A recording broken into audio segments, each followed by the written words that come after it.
You're charged with harassment of a public servant as a third-degree felony. The range of punishment is anywhere from 2 to 10 years in prison and up to a $10,000 fine. Right off the bat, the stakes couldn't be higher. Harassment of a public servant, a third-degree felony.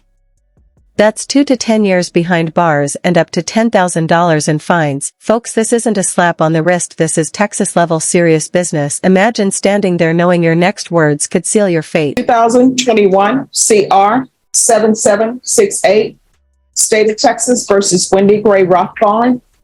Do I have the parties announced for the record for the state? Debbie Cruz on behalf of the state. Defense. Eric Hernandez for the defendant, Wendy Rathbone. And are you Miss Rathbone?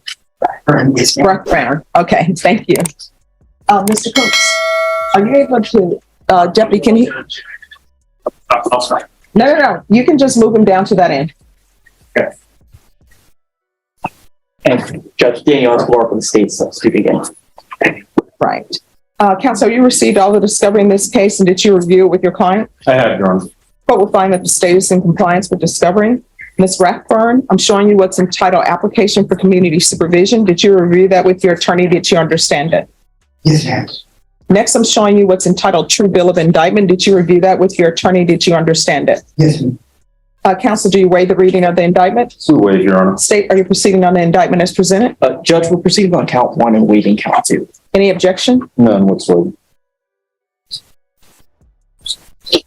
Ms. Rathbone, I'm showing you what's entitled Court Admonishments and Defendant's Waivers and Affidavit of Admonitions. Did you review those documents with your attorney? Did you understand it? Did you sign it in all the appropriate places? Yes, ma'am. Did you understand you're charged with harassment of a public servant as a third-degree felony? The range of punishment is anywhere from 2 to 10 years in prison and up to a $10,000 fine. Yes, ma'am. If you have a plea bargaining agreement with the state, the court does not have to follow your agreement. If for any reason the court does not follow your agreement and gives you more than you bargained for, the fact that you entered a plea will not be used against you and you will be allowed to withdraw your plea. Did you understand? Yes, ma'am. Did you understand you have a right to jury trial, a right for you or your attorney to cross-examine and confront any witnesses the state would call in the right to remain silent? Yes, ma'am. Did you understand by entering this plea bargaining agreement you were giving up those rights? Yes, ma'am. Did you intend to give up those rights and enter into a plea? Yes, ma'am. Counsel, has your client been able to provide you with any defenses? She has, Your Honor. Do you believe she has a rational as well as a factual understanding of the charges against her? I do believe so, Your Honor. Do you believe she's currently competent and was legally sane at the time of the offense? In my opinion, yes to both. Ms. Rathbone, has anyone get you to enter this plea? No, ma'am. Has anyone promised you anything other than the plea? No. Are you satisfied with the way you've been represented? Yes, ma'am. Are you a U.S. citizen? Yes, ma'am. Court will find that defendant has knowingly and voluntarily waived her right to jury trial. Showing you the plea bargaining page, did you review that with your attorney? Did you understand it? Yes, ma'am. According to the plea, the state is proceeding on count 1. They're asking that your punishment be assessed at 2 years in the prison. There's a $1,500 fine. The state recommends community supervision, and they're asking for a mental health evaluation. Did you understand that to be the plea? Yes, ma'am. Defense, is that the plea? It is, Your Honor. State, is that the plea? Yes, Your Honor. Showing you the paragraph entitled Waiver of Appeal paragraph. Did you review that paragraph with your attorney? Did you understand it? Did you sign it in both places? Yes, ma'am. Did you understand by signing that you're waiving your right to appeal? The only items that can be appealed are written pretrial motions that have been filed, heard, and ruled upon by the court. Did you understand? Yes, ma'am. Counsel, have there been any such motions? None, Your Honor. Next, I'm showing you outside the plea. State is requesting that your community supervision be for a term of 3 years. There'll be a TAP evaluation, 120 hours of community service restitution. Did you understand those are recommendations from the state and the court does not have to follow those recommendations? Yes, ma'am. Then to count 1 in the indictment, how do you plead? Guilty, not guilty, or no contest? No contest. State any evidence. State overstates to the one and all attachments. No objections. Ms. Rathbone, I'm showing you what's entitled Waiver and Consent to Stipulation of Testimony and Stipulations. Did you review that document with your attorney? Did you understand it? Did you sign it in both places? Yes, ma'am. I'm sorry, sign it in all the appropriate places. Yes, ma'am. Again, did you understand you have a right to jury trial, a right for you or your attorney to cross-examine and confront any witnesses the state would call in the right to remain silent? Yes, ma'am. Did you understand that today the state will be presenting evidence in the form of witnesses' statements and police reports, but most importantly, there will be no live testimony? Did you understand? Yes, ma'am. Court will find that the defendant has knowingly and voluntarily waived and consented to stipulation of testimony and stipulations. Court will accept into evidence states exhibits 1 and attachments and review the same. All right, after reviewing states exhibits 1 and attachments, the court will find there's sufficient evidence to find you guilty, and the court will find you guilty. Are we proceeding with sentencing? She was, Your Honor, and if I just speak to the court about the fine in her residence. All right, well, the fine, the court will probate that. So with regards to residence, what's, Ms. Rathbone is currently living in Las Vegas, Nevada. That's where she was picked up on this form and extracted back to Bear County. So we'd be asking if she'd be allowed to report to probation from Nevada, or that her probation be transferred to Nevada. all right, what county is that? Clark, Clark County. Okay. Who are you living with there? my boyfriend and I, Who is this boyfriend? we've been together 3 years. Ralph, we don't. Okay. Do you have any children? I have 2 children, one 22 and one 11. Where's the 11-year-old? I'm not divorced yet, living with my husband in San Antonio. Okay, so the 11-year-old is in San Antonio with your husband. Right. But we've been legally separated for quite some time. Okay. Yes. And Your Honor, I did speak to Mr. William, her paramour this morning, and he did confirm the address. All right, I always find that people on the civil side always call them paramours. Is that just something we like to say? That's the preferred term, I think, in family court when there's somebody who's living with a Yes. partner but still married. Yeah, no, I mean, no, they use it for everything. I never see boyfriend. It's always paramour. It doesn't have a nice ring to it, I always thought. But that's just me. So, are you employed? No, man, I live off disability. All right, what's your disability for? Mental illness. All right, so are you seeing someone in Las Vegas for your mental health issues? Yes, ma'am. I have a primary care physician, but I'm on the waiting list to get to behavioral. But since I've been in jail, I've been back on my Prozac, and it's helping a lot. All right, so how's she going to get to Las Vegas? I believe Mr. William is currently here because he was inquiring about when she would be released. All right, where is Mr. Williams? He's at grandma's house, but Oh, so he's not in the courtroom. no, he's not. Okay. Probation, what are we going to do about this transfer? How long would that take?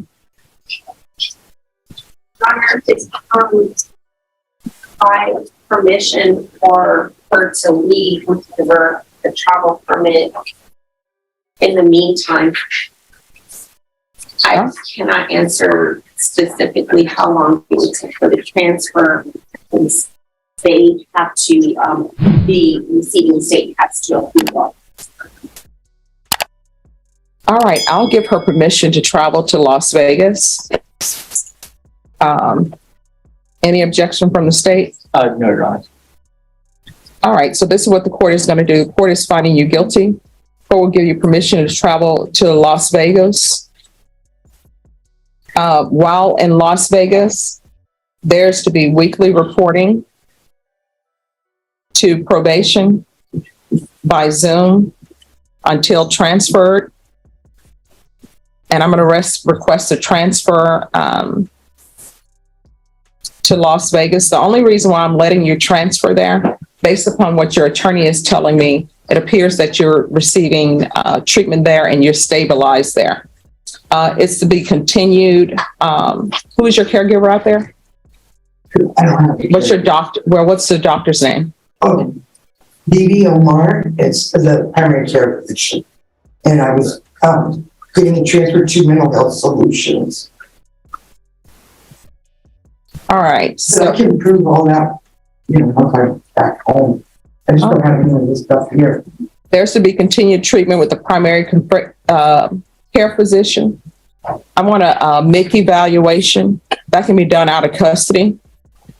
And you to provide probation with documentation of your the person who's providing you mental health treatment.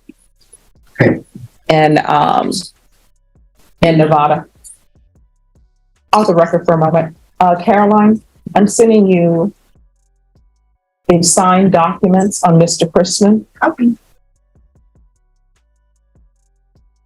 And Mr. Chrisman, I'm going to put you back in a breakout room so that, Caroline, do you prefer to do it through a breakout room or do you? Yeah, I can go in the back. All right, I'm going to send you to breakout room number 2, Mr. Chrisman, and they'll go over your paperwork with you. Back on the record. So we're going to do a MIC evaluation out of custody. I want a TAP evaluation, also out of custody. And there is a $1,500 fine probated. Sentence you to 2 years in prison, suspended and probated for 3 years. 120 hours of community service restitution.